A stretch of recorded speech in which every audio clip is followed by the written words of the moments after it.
Mysteries await just a page away. Ready to dive in? Welcome to The Book Reader, where stories unfold one enchanting page at a time. Subscribe now and unlock the magic. By Jack London. Chapter I. The Trail of the Meat. Dark spruce forest frowned on either side the frozen waterway. The trees had been stripped by a recent wind of their white covering of frost, and they seemed to lean towards each other, black and ominous, in the fading light. A vast silence reigned over the land. The land itself was a desolation, lifeless, without movement, so lone and cold that the spirit of it was not even that of sadness. There was a hint in it of laughter, but of a laughter more terrible than any sadness, a laughter that was mirthless as the smile of the Sphinx, a laughter cold as the frost and partaking of the grimness of infallibility. It was the masterful and incommunicable wisdom of eternity laughing at the futility of life and the effort of life. It was the wild, the savage, frozen-hearted Northland wild. But there was life, abroad in the land and defiant. Down the frozen waterway toiled a string of wolfish dogs. Their bristly fur was rimmed with frost. Their breath froze in the air as it left their mouths, spouting forth in spumes of vapor that settled upon the hair of their bodies and formed into crystals of frost. Leather harness was on the dogs, and leather traces attached them to a sled which dragged along behind. The sled was without runners. It was made of stout birch bark, and its full surface rested on the snow. The front end of the sled was turned up, like a scroll, in order to force down and under the bore of soft snow that surged like a wave before it. On the sled, securely lashed, was a long and narrow oblong box. There were other things on the sled, blankets, an axe, and a coffee pot and frying pan. But prominent, occupying most of the space, was the long and narrow oblong box. In advance of the dogs, on wide snowshoes, toiled a man. At the rear of the sled toiled a second man.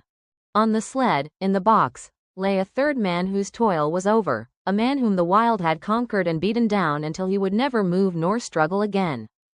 It is not the way of the wild to like movement.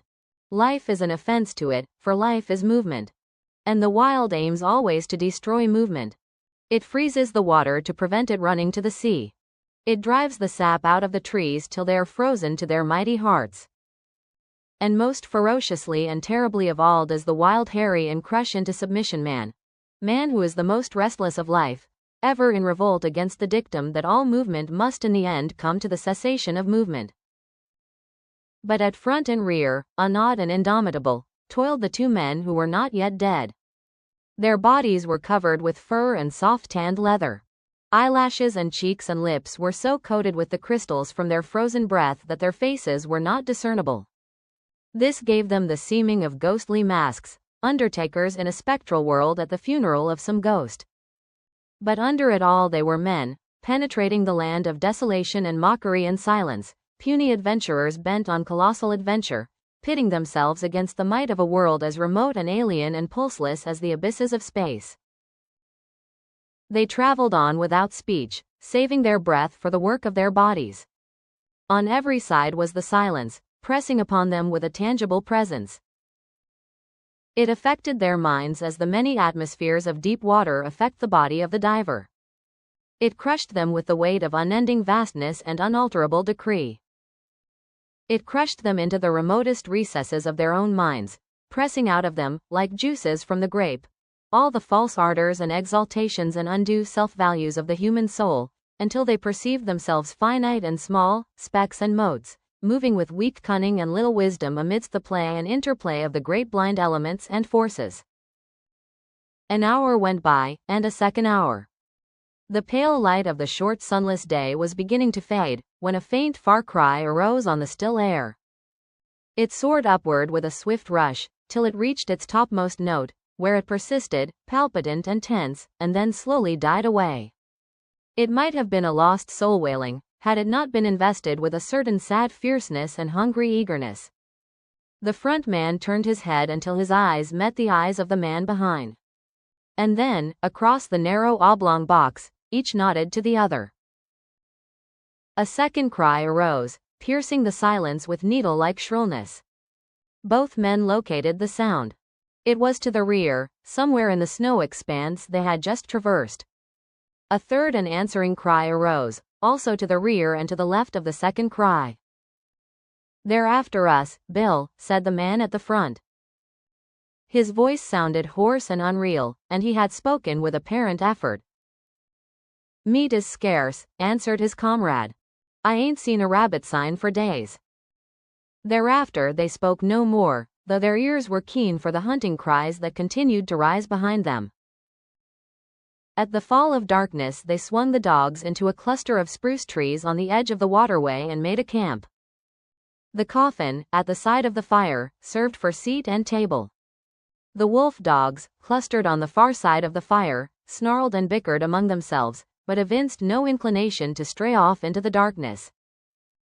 "Seems to me, Henry, they're stayin' remarkable close to camp," Bill commented. Henry, squatting over the fire and settling the pot of coffee with a piece of ice, nodded. Nor did he speak till he had taken his seat on the coffin and begun to eat. "They know where their hides is safe," he said. "They'd sooner eat grub than be grub. They're pretty wise, them dogs." Bill shook his head. "Oh, I don't know." His comrade looked at him curiously. "First time I ever heard you say anything about their not bein' wise." "Henry," said the other, munching with deliberation the beans he was eating, "did you happen to notice the way them dogs kicked up when I was a-feedin' him?" "They did cut up more'n usual," Henry acknowledged. "How many dogs vey we got, Henry?" "6. "Well, Henry." Bill stopped for a moment, in order that his words might gain greater significance. "As I was sayin', Henry, we've got 6 dogs. I took 6 fish out of the bag. I gave 1 fish to each dog, and, Henry, I was 1 fish short." "You counted wrong." "We've got 6 dogs," the other reiterated dispassionately. "I took out 6 fish. 1 ear didn't get no fish. I came back to the bag afterward and got his fish." "We've only got 6 dogs," Henry said. "Henry," Bill went on, "I won't say they was all dogs, but there was 7 of 'em that got fish." Henry stopped eating to glance across the fire and count the dogs. "There's only 6 now," he said. "I saw the other one run off across the snow," Bill announced with cool positiveness. "I saw 7. Henry looked at him commiseratingly, and said, "I'll be almighty glad when this trip's over." "What d'ye mean by that?" Bill demanded. "I mean that this load of ourn is gettin' on your nerves, and that you're beginnin' to see things." "I thought of that," Bill answered gravely. "And so, when I saw it run off across the snow, I looked in the snow and saw its tracks. Then I counted the dogs and there was still 6 of 'em. The tracks is there in the snow now. Dey want to look at 'em? I'll show 'em to you." Henry did not reply, but munched on in silence until, the meal finished, he topped it with a final cup of coffee. He wiped his mouth with the back of his hand and said, "Then you're thinkin' as it was." A long wailing cry, fiercely sad, from somewhere in the darkness, had interrupted him. He stopped to listen to it, then he finished his sentence with a wave of his hand toward the sound of the cry. "One of them?" Bill nodded. "I'd a blame sight sooner think that than anything else. You noticed yourself the row the dogs made." Cry after cry, and answering cries, were turning the silence into a bedlam. From every side the cries arose, and the dogs betrayed their fear by huddling together and so close to the fire that their hair was scorched by the heat. Bill threw on more wood, before lighting his pipe. "I'm thinking you're down in the mouth some," Henry said. "Henry." He sucked meditatively at his pipe for some time before he went on. "Henry, I was a-thinkin' what a blame sight luckier he is than you and me'll ever be." He indicated the third person by a downward thrust of the thumb to the box on which they sat. "You and me, Henry, when we die, we'll be lucky if we get enough stones over our carcasses to keep the dogs off of us. But we ain't got people and money and all the rest, like him," Henry rejoined. "Long-distance funerals is somethin' you and me can't exactly afford." What gets me, Henry, is what a chap like this, that's a lord or something in his own country, and that's never had to bother about grub nor blankets. Why he comes a button round the godforsaken ends of the earth, that's what I can't exactly see. He might have lived to a ripe old age if he'd stayed at home, Henry agreed. Bill opened his mouth to speak, but changed his mind. Instead, he pointed towards the wall of darkness that pressed about them from every side. There was no suggestion of form in the utter blackness. Only could be seen a pair of eyes gleaming like live coals. Henry indicated with his head a second pair, and a third. A circle of the gleaming eyes had drawn about their camp. Now and again a pair of eyes moved, or disappeared to appear again a moment later. The unrest of the dogs had been increasing, and they stampeded, in a surge of sudden fear, to the near side of the fire, cringing and crawling about the legs of the men. In the scramble one of the dogs had been overturned on the edge of the fire, and it had yelped with pain and fright as the smell of its singed coat possessed the air. The commotion caused the circle of eyes to shift restlessly for a moment and even to withdraw a bit, but it settled down again as the dogs became quiet. Henry, it's a blame misfortune to be out of ammunition. Bill had finished his pipe and was helping his companion to spread the bed of fur and blanket upon the spruce boughs which he had laid over the snow before supper. Henry grunted, and began unlacing his moccasins. "How many cartridges did you say you had left?" he asked. "3," came the answer. "And I wished 'twas 300. Then I'd show 'em what for, damn 'em." He shook his fist angrily at the gleaming eyes, and began securely to prop his moccasins before the fire. "And I wished this cold snapped break," he went on. "It's been 50 below for 2 weeks now. And I wished I'd never started on this trip, Henry. I don't like the looks of it. I don't feel right, somehow. And while I'm wishin', I wished the trip was over and done with, and you and me sittin' by the fire in Fort McGarry just about now and playing cribbage, that's what I wished." Henry grunted and crawled into bed. As he dozed off he was aroused by his comrade's voice. "Say, Henry, that other one that come in and got a fish, why didn't the dogs pitch into it? That's what's botherin' me." "You're botherin' too much, Bill," came the sleepy response. "You was never like this before. You jes' shut up now, and go to sleep, and you'll be all hunky-dory in the mornin'. Your stomach's sour, that's what's botherin' you." The men slept, breathing heavily, side by side, under the one covering. The fire died down, and the gleaming eyes drew closer the circle they had flung about the camp. The dogs clustered together in fear, now and again snarling menacingly as a pair of eyes drew close. Once their uproar became so loud that Bill woke up. He got out of bed carefully, so as not to disturb the sleep of his comrade, and threw more wood on the fire.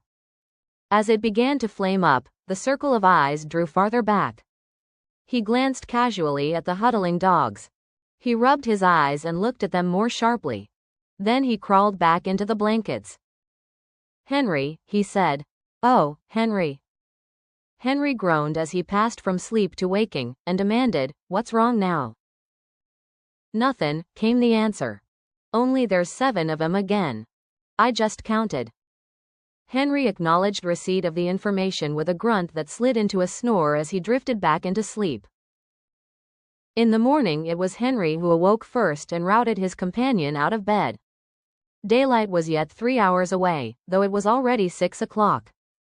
And in the darkness Henry went about preparing breakfast, while Bill rolled the blankets and made the sled ready for lashing. "Say, Henry," he asked suddenly, "how many dogs did you say we had?" 6.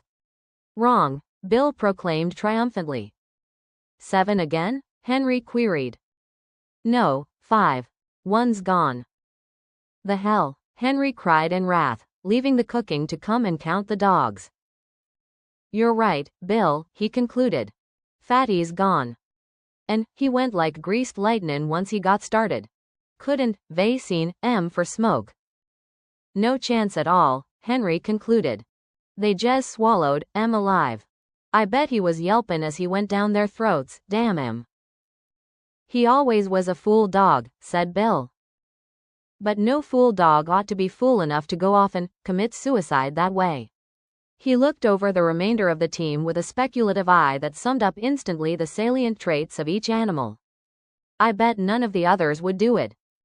Couldn't drive 'em away from the fire with a club, Bill agreed. I always did think there was something wrong with Fatty anyway. And this was the epitaph of a dead dog on the Northland Trail, less scant than the epitaph of many another dog, of many a man. And that marks the end of the current chapter. Thank you for listening to The Book Reader. Stay tuned for the next episode tomorrow. Please subscribe for updates.